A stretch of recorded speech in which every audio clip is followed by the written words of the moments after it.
Hello, so today I'm going to talk about enemy spawning in procedural levels. So, what do I exactly mean by that?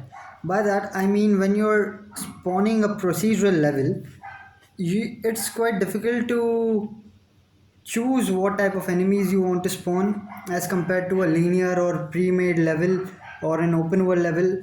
Basically a pre-made level where you have all everything pre-made, all the levels are set by your level designers, so you as a game designer you can actually decide, or you as a level designer can actually decide which enemies to be spawned and where. So let's say it's a linear game, and after 5 levels you introduce a mini boss, after 7 levels you introduce the main boss. But in this case, what happens is the level that you have created is already suited for the playstyle and the gameplay that you are trying to achieve.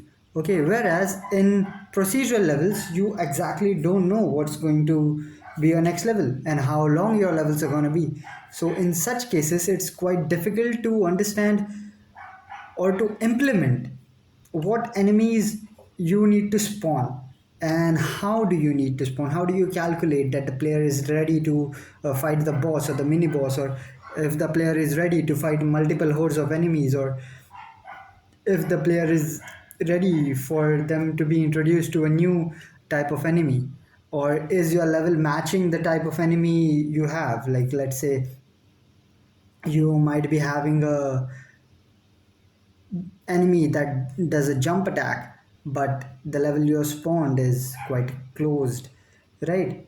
So to avoid that, what are the steps that you can do, or the process that you can use, or the process that you can follow to think about it? Okay, so today I'm be talking about a few type of procedural generation. The first one is like the rooms. Let's say hand placed rooms, where you have rooms which are hand placed one after the other, but you already have a set of rooms which randomly spawns at the point. Okay, second will be sequentially self-generated rooms, like there are multiple rooms which are spawning one after the other. Okay, where you have given some rules, and after each uh, fight or passing a room, the next one will be spawned. Or a way where you first spawn the boss rooms and then fill in the gaps between. Then there is another type of spawning of rooms where you spawn randomly unlimited rooms. Okay, and lastly I'll be talking about the open world style of level generation in your games.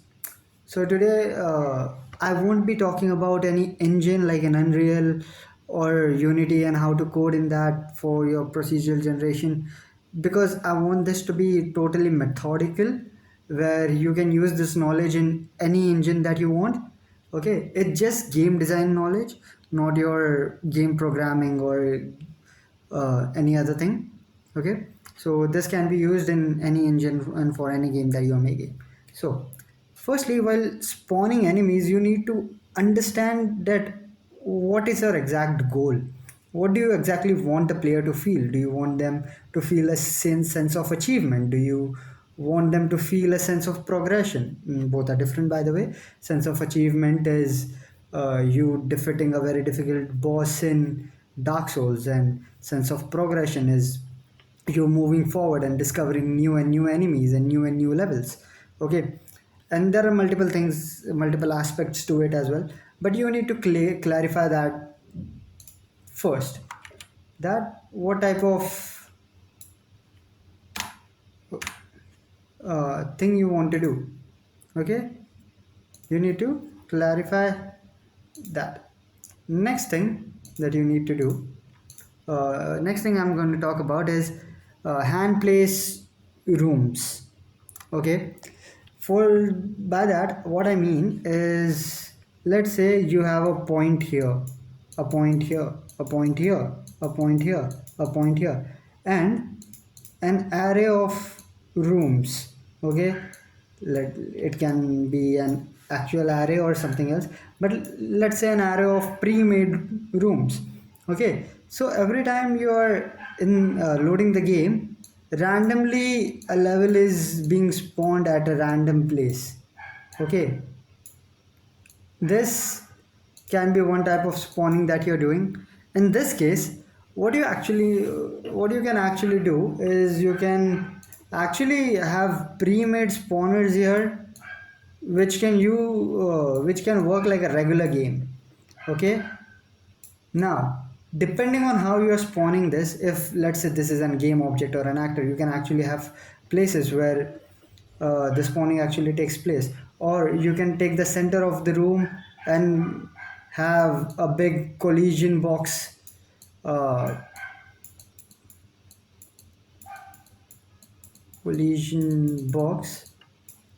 Okay, that you can spawn in middle of the room where your player touches and it does the work, or you can have this collision box at the door as well.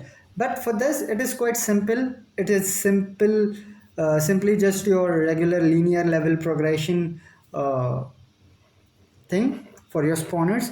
But let's say if you have sequentially self-generated, where the pathway, like here as you have a desired pathway. Okay, let's say this does not happen in your game. Your game is quite similar to this, but let's say randomly uh, you spawned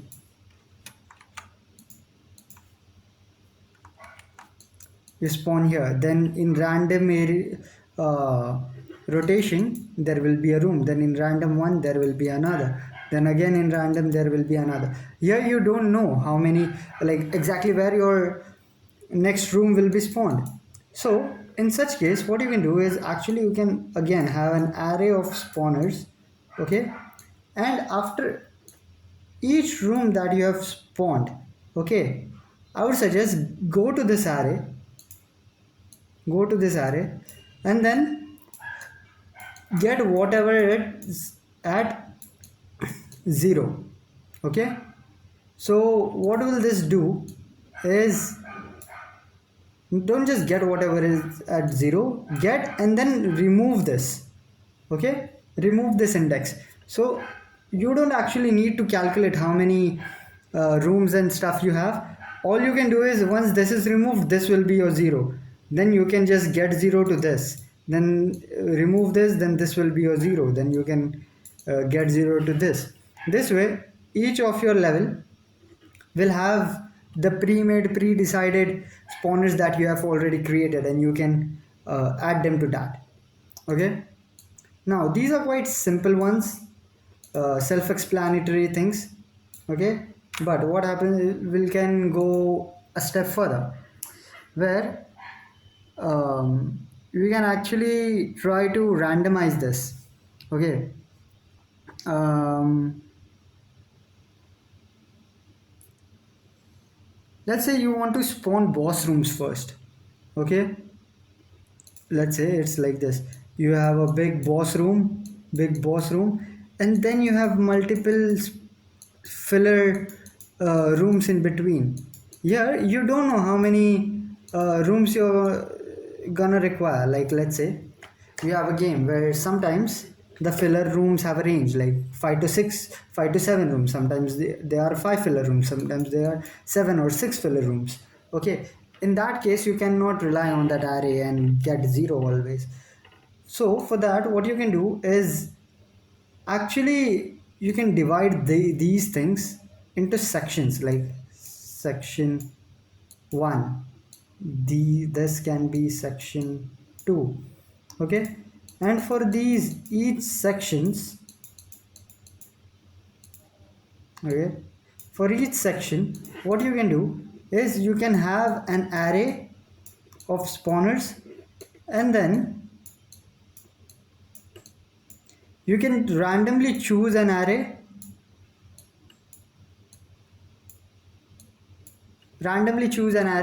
to go and get attached to this level that you have already created. Okay, this is another way of doing spawning for randomly generated levels in filler rooms where you actually don't know how many levels are gonna be in between. Okay, you can actually shuffle and reuse these spawners again and again and over and over. Okay, so as I said in the, this is for your spawning, but let's say you want to show actual progression for it. Sorry, I'm going very slow. I have some notes that I'm trying to follow so that I don't miss any points. So talking about this pathway, which can be anything, any number that you choose, but what about progression? Like what about for this section, you want to have level 1 enemy, and for this part, in the later part of the first half, you want to introduce one, you want to introduce two level 2 enemies, so you have 1 and 2. Okay, but let's say these spawners, this one has 1 and 2, this one has only 2, this one has 1, this only has 1, and let's say this one is spawned at the beginning. Okay, you don't actually want that, so what can you actually do? So in such cases, what you can do is create a lock inside these spawners. Okay, and then once you have reached your desired, let's say the array for this total number of levels spawned is 6. Okay, and you want the second one to be introduced halfway. So what we can do, when the player completes level 3, you can unlock enemy level 2. Okay, and then your spawners, sorry, not spawners, your levels can access these spawners which have level 1 and 2 both. Okay, you can do that. So once this is done, let's move on to a bit more complex topic where you have randomly generated levels which are infinite in scale. Okay, like you don't actually know how many uh, levels there can be spawned. It is just infinite, and all you want to do is spawn the boss level depending on your player's skill, or introduce anything new depending on your player's skill. In such cases, what can you actually do? So what we'll do is we'll make something that we'll call a skill progress meter. Okay, we'll make a skill progress meter which will be not known to the player, but to only to us, the developers. It will be an invisible meter. So on what basis, how are we going to use it? This meter, once it is filled, it will unlock the next possible, the next closest enemy that we want. Let's say this is the meter. Okay, once this is filled, we can unlock enemy 2. Then this will be empty again, and once again it will fill, and we can unlock enemy 3. Okay, so on what basis this meter fills and closes? So what we can actually do is we can set some uh, parameters to calculate this. This can be calculated by how long your player takes to kill an enemy, or how quickly your player wipes out the whole uh, map or the horde of enemies, or how often your player uses the abilities and stuff. So what we can do is, for every kill, okay, we can reward player 2 points. For every attack, normal attack, okay, we can reward player 1 point. For every special attack, we can reward enemy 3, your, sorry, not enemy, your player 3 points. So let's say for completing the level in certain time, we can award the player 5 or 10 points. Okay, and this meter will keep on filling. If you want, it can just go on filling, or if you want, it can directly come down. Once the level is over, it can come back down. Okay, but once within that level this is filled, then you unlock the next enemy. Okay, but sometimes, let's say, you're when play testing, you notice that your players are quite well, there is a wide variety of players and there are players which cannot actually get through the first enemy, and you don't want them to be looping around along the first enemy for, let's say, 50 levels. Okay, so in such cases what you can do is you can actually have a cap here. Like, let's say, after level 7, this will automatically be full and go to enemy 2. Okay, this is another solution that you can take for your levels, randomly unlimited levels. Okay, now this was about the type of enemies you can spawn.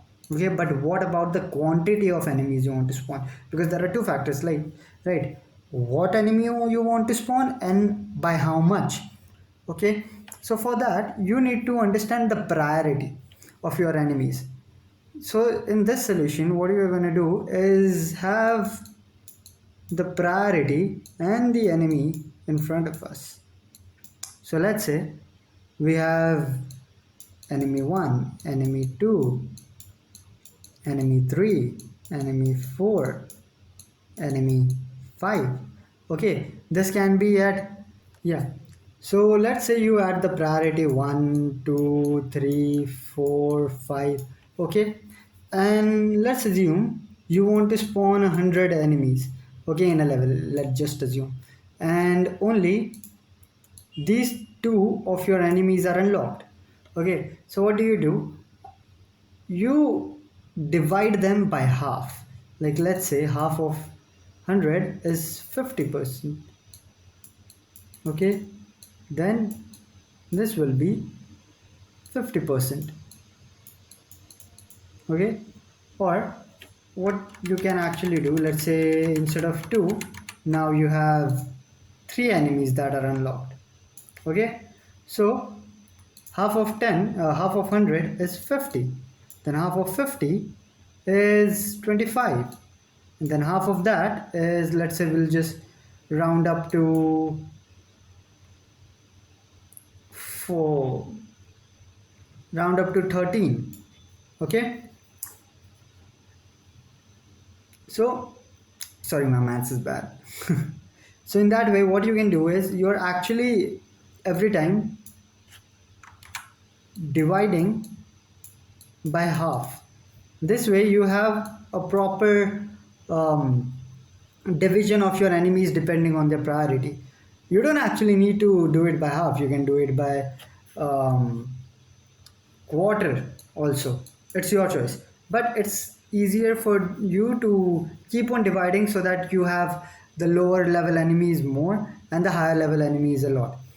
You don't actually need to spawn all these 1 2 3. You can actually have only these enemies in your spawner, okay, unlocked, and these are locked, and still you can actually have this 50 and 50 percentage division. Okay, but what if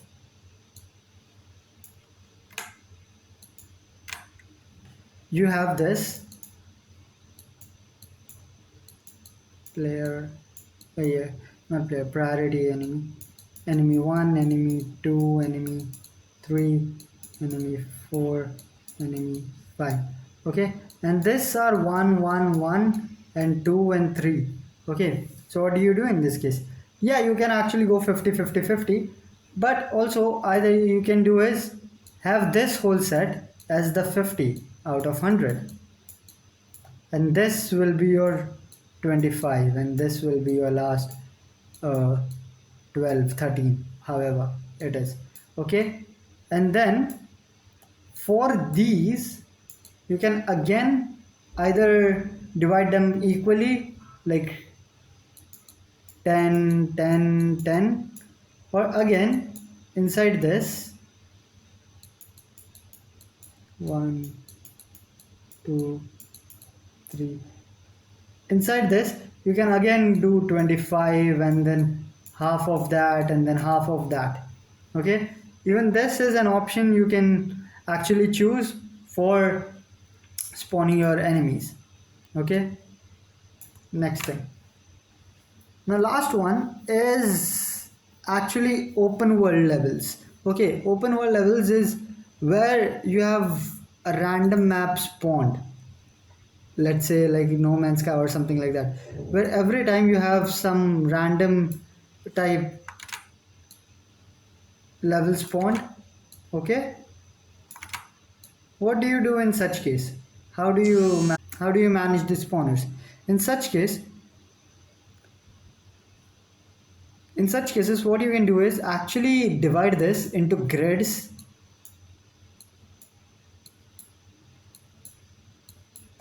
and then have each grid as a zone. Like this is for your enemy 1, enemy 1 to 5, enemy 7 to 10. Okay, in such way you can actually have your enemies divided into difficulty levels depending on your zones for your open world map. And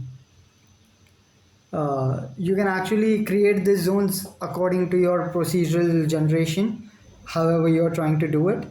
Okay, on your roads, or maybe create hideouts, or wherever your enemy dens, by dens I mean camps or anything, is being spawned.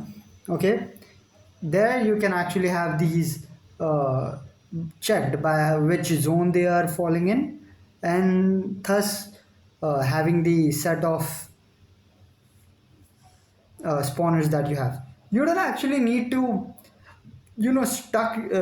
be stuck to this solution I told for each representing level, respective level.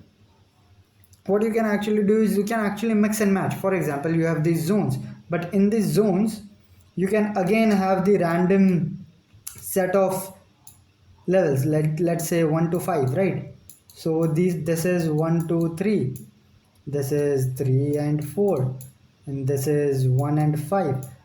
Okay, these are combinations, and randomly you can have these, like one is placed here, one is placed here, one is placed here.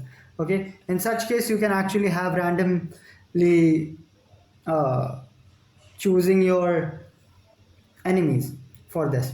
Also, if you want to add that progression meter here, you can easily do that. Instead of having it in zones, you can actually have it as your default spawner, spawning everywhere, and as your player progresses the difficulty can increase for the game. So that's how you can actually have multiple spawning, enemy spawning in procedural levels.